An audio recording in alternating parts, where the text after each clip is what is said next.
Hola compañeros y compañeras, en esta oportunidad vamos a conocer un poco sobre las sociedades prehispánicas o los pueblos originarios previo a la conquista de los españoles a la luz del texto Manual de Historia de Centroamérica de Rodolfo Cardenal. El autor planteará que para estudiar Centroamérica hay dos formas, una a partir de áreas culturales y la otra a partir de áreas geográficas.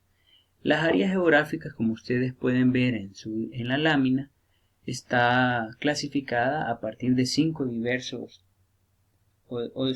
distintas zonas geográficas. El número 1, que está en la zona central de Guatemala, zona norte de El Salvador y centro de Honduras y parte de Nicaragua, son consideradas tierras altas occidentales. El número 2 son las tierras bajas del norte.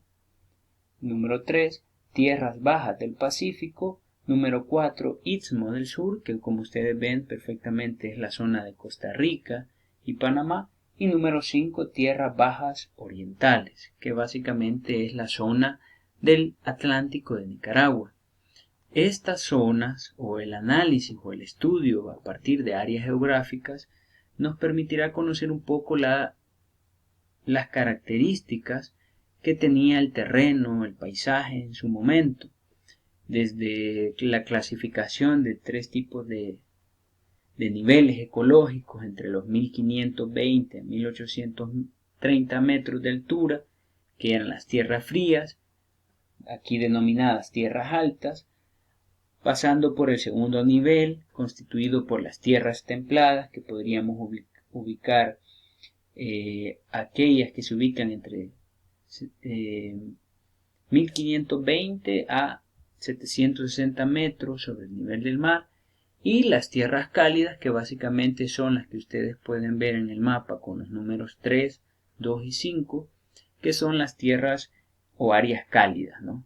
Cada una de estas áreas geográficas tiene sus propias características, sus propios cultivos, su propia delimitación de las estaciones climáticas y sus propias condiciones topográficas, ¿no? La zona del Pacífico con un clima más definido, con un verano más duradero, más caluroso, que permitía perfectamente el cultivo de manera más exacta del maíz y de diversos alimentos, y las tierras del Atlántico un poco más fangosas, más pantanosas, con más ríos, con un periodo de lluvias más prolongado y más fuerte, que originaban muchas veces inundaciones. En cambio, en la zona del Pacífico también la importancia de los depósitos de ceniza volcánica, precisamente por la gran cantidad de volcanes que se encuentran en la zona del Pacífico, ¿no? Que en esta ocasión vendrían a denominarse tierras bajas del Pacífico, que ustedes pueden ver que son el número 3. Pero por el otro lado también está la clasificación o el estudio a partir de las áreas culturales. Y aquí se divide en dos principalmente, en la Mesoamérica y en la Baja América Central. La Mesoamérica, si ustedes se fijan, tomando parte de lo que ahora es México, Guatemala, Belice, El Salvador, parte de la costa del Pacífico de Nicaragua y parte del territorio de Honduras. Las características de esta zona mesoamericana van a ser principalmente el cultivo del maíz, que su lengua es el náhuatl, y una arquitectura de pirámides, de grandes estructuras piramidales.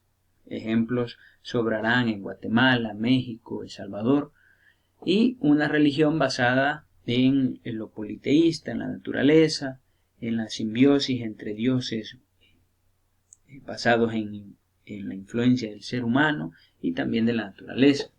En contraparte a la Baja América Central, que es conformada por el Atlántico principalmente, por Honduras, Nicaragua, partes de Costa Rica y pequeños grupos de Panamá, en donde a diferencia del cultivo del maíz, hay un cultivo de la yuca, su lenguaje es el chibcha, y también algo muy importante es que a diferencia de la arquitectura piramidal de la zona mesoamericana, la arquitectura de la Baja América Central estará predominada por pequeños una pequeña arquitectura, ya pequeños asentamientos, pero que tienen un grupo mayoritario de población en esos pequeños asentamientos.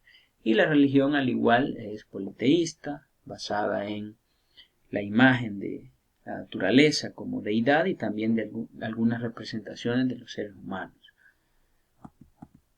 Los tipos de organización política de los nativos en Centroamérica fueron tres: las sociedades tribales, los cacicazgos y los reinos. Y a continuación hay un cuadro comparativo en el que pueden hacer un análisis de algunas características de las sociedades tribales, de los cacicazgos y de los reinos.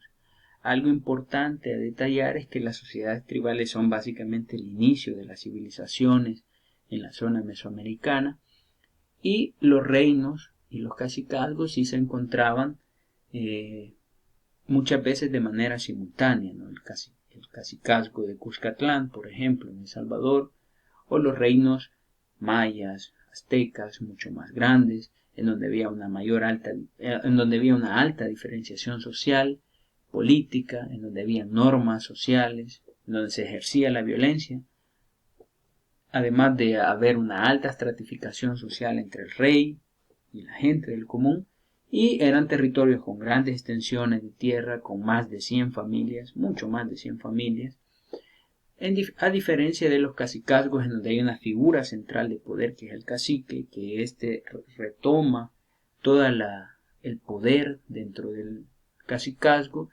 controla los medios de producción, es decir, la tierra, la designa, la distribuye. Además actuaba como jefe de ceremonias religiosas y en guerras. Son porciones de tierra relativamente grandes con una proporción aproximada entre 25 a 100 familias. En contraparte a la participación igualitaria de las sociedades tribales, en donde había una alimentación basada en la caza, la pesca, la recolección de frutos, una distribución igualitaria de los bienes, se regían además por una cultura o sentimientos basados en la solidaridad, en la cultura en común y en la participación igualitaria, y obviamente eran pequeñas extensiones de tierra con menos familias. Y algo muy importante a destacar es que es con el cacicazgo que ya empieza la desigualdad social, porque hay un sector que es el que tiene los medios de producción, que controla el poder, que designa y que somete a otra población. Obviamente los reinos serán aún más desiguales, ¿no? Esto es muy importante destacarlo. Las tres compartirán el politeísmo, que los dioses personificaban elementos de la naturaleza, como el dios sol, como la diosa lluvia, ¿ya? Y también algunas actividades humanas, como la diosa de la fertilidad, los dioses ligados a las guerras, ¿ya? Y había una relación muy importante en el tema religioso entre hombre, naturaleza y muerte. El hombre explicando los fenómenos naturales a partir de deidades, pero también el hombre explicando fenómenos a partir del sacrificio, de la ofrenda, que conllevaba naturalmente la muerte de personas y la misma ofrenda la ofrenda de las mismas a estas deidades, ¿no? Eso es algo muy importante. Respecto a las influencias exteriores en El Salvador y Centroamérica, es importante situarnos y es importante también explicar que precisamente la zona centroamericana ha tenido una gran influencia de diversas organizaciones de pueblos originarios en diversos momentos de la historia, ¿no? Los primeros, los olmecas, que se establecen en Chalchuapa. Estos son los que ustedes ven con los círculos y la línea amarilla, provenientes de Tabasco y Veracruz. Los olmecas que tienen su apogeo y su bonanza en el 1200 a.C. al 600 a.C., los teotihuacanos del 600 a.C. al 700 después de Cristo, que es considerada la primera gran migración de mexicanos provenientes de Soconusco hacia el Pacífico de Centroamérica, y ustedes lo pueden ver con los círculos rojos, ¿no? cómo vienen básicamente por toda la línea costera, por toda la línea del Océano Pacífico, buscando tierras hacia el sur, ¿no? Esto es bien interesante porque buscan terrenos similares, con las mismas características climatológicas y topográficas. La tercera, los mayas, que hay que destacar que desaparecen en el 900 después de Cristo, es decir, los mayas se ubican principalmente, su apogeo es del 200 al 900 después de Cristo, y algo muy importante a destacar es que precisamente ante la llegada de los españoles no logran conocer a esa civilización maya tan importante en el tema de los avances tecnológicos y en todo el desarrollo de la escritura que tuvieron, provenientes de Yucatán hacia El Salvador. Y finalmente los toltecas y aztecas, que son los últimos del 900 después de Cristo, el 1500, es decir, a la llegada de los españoles, que precisamente provenían de Hidalgo y empujaron a sus poblaciones hacia el Golfo de México y al Pacífico de El Salvador, ¿ya? El territorio que conocemos ahora como los Monoalcos, por ejemplo. Algo importante de estas influencias exteriores en El Salvador y Centroamérica es que se dan a partir no solamente de guerras, sino también se da a partir de un intercambio comercial, es decir, estas poblaciones van movilizándose hacia nuestra región a partir no solo de guerras, sino también de relaciones comerciales. Esto es muy importante destacar. Y finalmente la estratificación social de los pueblos originarios. Las sociedades centroamericanas, según Rodolfo Cardenal, estaban estratificadas según los principios de adscripción hereditaria y de movilidad social, es decir, la posición social que iba a tener uno en la sociedad del momento dependía mucho de el linaje o de la descendencia familiar, ¿no? Algo importante de aclarar es que la familia era la unidad económica básica de estas sociedades. Era la que tributaba, era la que trabajaba en conjunto como familia, era la que representaba el poder y la toma de decisiones. Algo importante es que categoriza a la estratificación social en dos grandes sectores, la nobleza y los del común.